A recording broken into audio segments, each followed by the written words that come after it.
अस्सलामुअलैकुम वरहमतुल्लाहि वबरकातुहू। अल्हम्दुलिल्लाहि रब्बिल आलमीन। सामईन कराम, आज का हमारा मौजू है कि हुक्मरान कैसा होना चाहिए, उसकी तारीफ़ क्या है, उसकी क्वालिटीज़ क्या हैं। तो इस हवाले से मैं आपको आगाह करूँ कि हुक्मरान ऐसा हो जो अपनी राया के साथ अदल करने वाला हो, मज़लूम को उसका हक़ दिलवाने वाला हो, ज़ालिम को सज़ा देने वाला हो।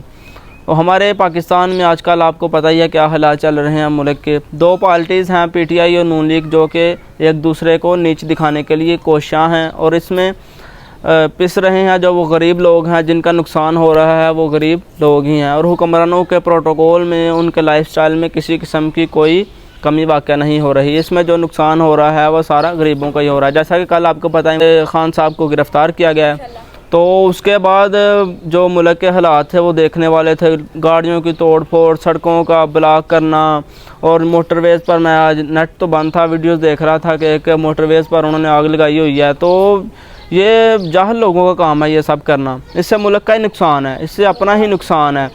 तो हमें बैठकर सोचना चाहिए इस हवाले से। जो भी हुकूमत कर रही है, हमें हुकूमत का साथ देना चाहिए, बगावत नहीं करनी चाहिए। वो जैसा भी करते हैं, अगर वो गलत करते हैं तो फिर उनको उसकी सज़ा दी जाएगी क़यामत के दिन।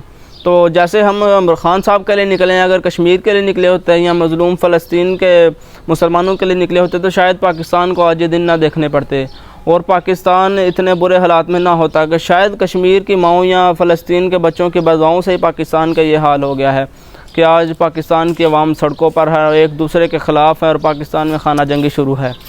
हुक्मरान एक दूसरे के ख़िलाफ़ हैं, बिल्कुल फ़ौज लहदा, हुक्मरान लहदा हैं। तो ये ऐसा निज़ाम बिल्कुल गलत है। तो हमें बहुत ही, आप जैसा कि आपको पता है कि वोट होने वाले हैं, तो हमें बड़ा ही सोच समझ के साथ अपनी वोटिंग करनी होगी कि हम किस बंदे को वोट दें, किसको ना दें। तो इस हवाले से बड़ा सोचना पड़ता है। तो लिहाजा सोच समझ कर ही अपने वोट का इंतखाब करें। तो अल्लाह रब्बुल आलमीन से दुआ है कि अल्लाह रब्बुल आलमीन पाकिस्तान के हालात को बेहतर करें और पाकिस्तान को दिन दुगनी और रात चुगनी तरक्की अता फ़रमाएं। आमीन। व आखिर दावाना अल्हम्दुलिल्लाहि रब्बिल आलमीन।